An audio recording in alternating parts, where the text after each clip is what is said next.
ఇవాళ జగన్మోహన్ రెడ్డి గారు చేసినటువంటి యాత్ర ప్రతిసారి దండయాత్రే. అది పరామర్శ యాత్ర పేరుతోటి చేస్తున్నటువంటి దండయాత్ర. దండయాత్రకు సంబంధించి ఈరోజు చూసాం. ఒక ఇద్దరి ప్రాణాలు అకారణంగా సంబంధం లేకుండా చనిపోయినటువంటి పరిస్థితి. ఎప్పుడో సంవత్సరం క్రితం జరిగినటువంటి ఒక ఆత్మహత్యకు సంబంధించినటువంటి పరామర్శని ఈరోజు అర్జెంటుగా, అంటే 2 రోజుల్లోనే పరామర్శించాలి చనిపోయిన కుటుంబాన్ని అన్న ఆరాటంతో చేస్తే పోలీసు రూల్స్ ను బ్రేక్ చేయడం, అనుమతి లేకుండా వెళ్ళడం అది కూడా తప్పే. కానీ దానికి కనీసం ఒక లాజిక్ ఉంటుంది. సంవత్సరం తర్వాత పర్మిషన్ వాళ్ళు పోలీసులు ఎందుకు కొన్ని కండిషన్స్ పెట్టారు? 100 మంది రండి, కొంత కంట్రోల్లో రండి, కొన్ని వెహికల్సే రండి, ఎందుకు పెట్టారు?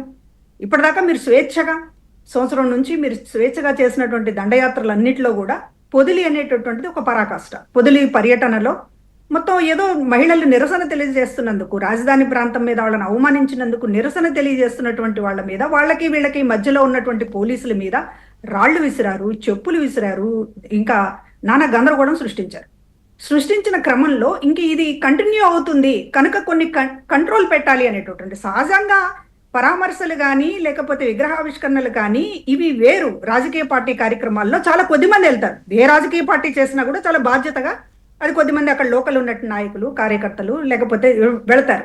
అది పద్ధతి. మీరు అన్నట్లు ఒక బహిరంగ సభకో రోడ్ షోకో పర్మిషన్ తీసుకుంటే మీ ఇష్టం, జిల్లా అంతా మొబిలైజ్ చేస్తారు, రకరకాలుగా వాళ్ళకి అన్ని సౌకర్యాలు కల్పించి తీసుకొస్తారు. జనం వచ్చినటువంటి క్రమంలో వాళ్ళ ఉత్సాహము, దానికి సంబంధించి ఒక మాస్ సైకాలజీ ఉంటుంది. రాళ్ళు ఇసరాలనిపిస్తుంది, చెప్పులు ఇసరాలనిపిస్తుంది. ఎందుకంటే మన నాయకుడు జేజేలు కొట్టుకుంటూ వెళ్ళేటటువంటి క్రమంలో ప్రతి పిరికివాడు అక్కడ రాళ్ళు ఇసిరేటటువంటి రౌడీగా తయారవుతాడు. మాస్ సైకాలజీలో అది ఉంటుంది. ఇది ఆల్రెడీ ఒకసారి చాలా సార్లు ప్రూవ్ చేస్తున్నారు మీ యాత్రల్లో వాళ్ళు ఎట్లా వ్యవహరిస్తున్నారు అనేటటువంటి. చివరికి ఇందాక చెప్తున్నారు కదా, మీకు షేక్ హ్యాండ్ ఇవ్వడానికే బెదిరిస్తున్నాడు అని. షేక్ హ్యాండ్ ఇవ్వకపోతే మీకే వార్నింగ్ ఇచ్చేంత స్థాయిలో అక్కడ హాజరైనటువంటి వాళ్ళు ఉన్నారు అనేటంటే మీరు అన్ని గమనిస్తున్నారు. జగన్మోహన్ రెడ్డి గారు ఇక్కడ అన్ని గమనిస్తున్నారు కదా, ఎట్లా జరుగుతుంది, ఎవరు వస్తున్నారు, ఎట్లా వస్తున్నారు, చాలా క్లియర్ పిక్చర్ మీకుంది. ఉన్నప్పుడు పోలీస్ పర్మిషన్ ఇవ్వకపోతే మీరు కోర్టు ద్వారా పర్మిషన్ తెచ్చుకోవచ్చు, లేదా మరొకసారి పెట్టుకుని అన్ని కండిషన్స్ ఫుల్ఫిల్ వాళ్ళు అడిగినవన్నీ ఇచ్చి పర్మిషన్ తెచ్చుకోవచ్చు. ఇది ఏ రాజకీయ పార్టీ అయినా అనుసరించాల్సినటువంటి పద్ధతి. ఎందుకంటే వెనకడుగేస్తున్నట్టు కాదు ఇక్కడ. ఈ రూల్స్ అనేటటువంటి దాన్ని గుర్తించకపోతే, గౌరవించకపోతే రేపు ప్రతి వాడు కూడా అరాచకంగానే తయారవుతాడు మీలాగా.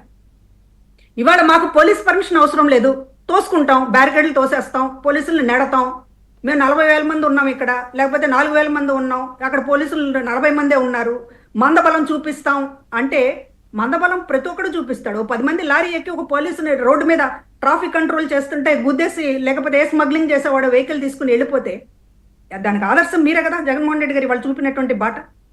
ఒక రూల్స్ని ఎందుకు పాటిస్తారు? ఆ రోజు లోకేష్ గారి పాదయాత్రని ఆపినా, పవన్ కళ్యాణ్ గారి యాత్రని ఆపినా వెనక క్యాడర్ లేక కాదు, లేకపోతే సైనికులు లేక కాదు కదా, వీరోచితంగా వాళ్ళు కూడా బ్యారికేడ్లు మీలాగా పోలీసుల్ని నెట్టుకుని వెళ్ళగలరు. కానీ ఒక పద్ధతిని పాటించకపోతే అది సమాజంలో చాలా అక్రమాలకు దారితీస్తుంది. ప్రతి గంజాయి బ్యాచ్, ప్రతి మాఫియా బ్యాచ్, ప్రతి దొంగ, ప్రతి స్మగ్లర్ పోలీసులు లెక్క చేయలేదు అనేటటువంటి పరిస్థితిని మీరు ఒక రాజకీయ పార్టీగా తీసుకొస్తే మీకు బాధ్యత ఏముందంటే అసలు రాజకీయాలు ఏ బాధ్యతతో చేస్తున్నారు మీరు? స్టేట్స్ మెన్ అనేటటువంటి పదం ఎంత పవిత్రమైంది. మీరు అపోజిషన్ లో ఉన్న ఒక రాజకీయ పార్టీ లీడర్ గా ఉన్నా కూడా స్టేట్ మెన్ అనేటటువంటి పదవి, ఆ మాటకు ఉన్నటువంటి పవిత్రతని బూడిదలా పోసినటువంటి పరిస్థితి ఈ రోజున అరాచకంగా చేయడానికి సిద్ధపడుతున్నారు. నేను ఒక పవిత్రంగా చేయాలి సమాజం పట్ల అనేటటువంటిది లేదు ఆయనకి. దుర్మార్గంగా తన చుట్టూ, తన రాజకీయం చుట్టూ అసలు ఇవాళ ఎందుకు ఈ అవసరం, ఈ బల ప్రదర్శనలు ఎందుకు అవసరం అండి? పైగా పరామర్శకి వెళ్తూ పూలదండలు, పూలు చల్లించుకోవడము, దాన్ని చిరునవ్వుతో ఈయన నమస్కారాలు పెట్టడం, ఈ ఏంటి కల్చర్ ఏంటి అసలు? అంటే అన్నిటికీ ఎబవ్ అనుకునేటటువంటి కల్చర్ ఏంటి ఇవాళ? మీకొక రూలు, సామాన్యులకు ఒక రూలా? మీకొక రూలు, ఇతర రాజకీయ పార్టీలకు ఒక రూలా? మీకొక రూలు, ఇతర నాయకులకు ఒక రూలా? అందరూ వ్యవహరిస్తున్నట్టు మీరు ఎందుకు వ్యవహరించడం లేదు? మీరు ఏమన్నా దిగొచ్చారా? ఎబవ్ అనేటటువంటి ఒక విపరీతమైనటువంటి సైకాలజీతో ఎందుకు ఉండాలి? దీనివల్ల జనం చచ్చిపోవడంలా ఎవరు ఈ రోజు 2 చచ్చిపోయారు, రేపు ఇంకేదైనా జరగవచ్చు. ఒక తొక్కిసలాట జరిగితే చూడడం లేదా మనం? తొక్కిసలాట జరిగితే పోలీసు ప్రొటెక్షన్ ఇవ్వలేకపోతే 40 మంది ఇంకా ఎంతమంది చనిపోతే ఏం చేస్తారు? దాన్ని రాజకీయం చేస్తారు. ఈ ప్రభుత్వం విఫలమైంది, జగన్మోహన్ రెడ్డి గారిని గాలి వదిలేశారు, పోలీసులు ప్రొటెక్షన్ ఇవ్వలేదు, పోలీసుల అసమర్థత, అసలు లా అండ్ ఆర్డర్ ప్రాబ్లం ఈ రాష్ట్రంలో. ఒక ముఖ్యమంత్రిగా చేసిన వ్యక్తి ఆయన నిబంధనలు పాటించడు, పోలీసుల్ని ధిక్కరిస్తాడు, ప్రభుత్వాన్ని ధిక్కరిస్తాడు. వాళ్ళే అప్లికేషన్ పెడతారు 5 వాహనాల్లో వస్తామని, 500 వాహనాల్లో వస్తారు. ఒక మంత్రిగా పనిచేసిన 2-3 సార్లు ఎమ్మెల్యేగా పనిచేసిన అంబటి రాంబాబు గారేమో పోలీసుల్ని తోసేసి బ్యారికేడ్ లాగేసి